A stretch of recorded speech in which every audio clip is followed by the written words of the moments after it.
មិនទៅបើខ្ញុំអត់លុយអ្នកណាគេព្រមស្នេហាបើសម័យនេះសម័យគេចាយតែលុយដុល្លារចិត្តឥតខ្លឹមសារឯរឿងដុល្លារជារឿងទី1ចិត្តឥតខ្លឹមសារឯរឿងដុល្លារជារឿងទី1បើខ្ញុំអត់លុយមានតែទ្រាំនៅម្នាក់ឯងបើខ្ញុំអត់លុយតើហ៊ានឲ្យអ្នកណាជួយ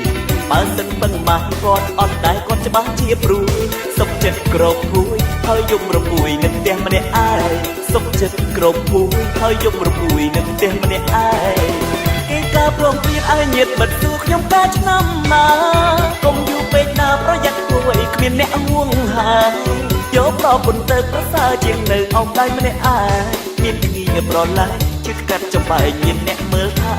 មានគ្នាប្រឡាយកាត់ចំបែកមានអ្នកមើលថាចិត្តខ្ញុំក៏ចង់តែអត់ត្រង់រឿងលុយទៅបើហ៊ានចែកជើពីច្បាស់សួរថ្លៃទឹកកង់តើបានអីឲ្យបាននៅក្នុងខ្លួនក៏គ្មានអីសងមានតែចិត្តស្មោះជំនួសឲ្យថ្លៃទឹកដោះមិនបានមានតែចិត្តស្មោះជំនួសឲ្យថ្លៃទឹកដោះមិនបាន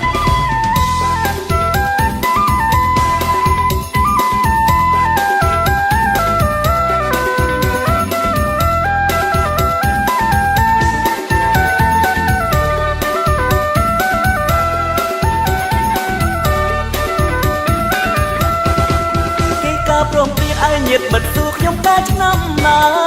កុំយូរពេកណាប្រយ័ត្នពួយគ្មានអ្នកហួងហា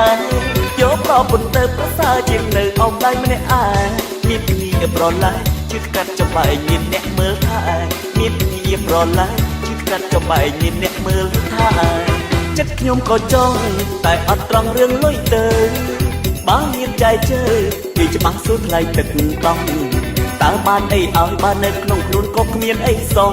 មានតែចិត្តស្មោះជំនួសឲ្យថ្លៃទឹកដោះមិនបានមានតែចិត្តស្មោះជំនួសឲ្យថ្លៃទឹកដោះមិនបាន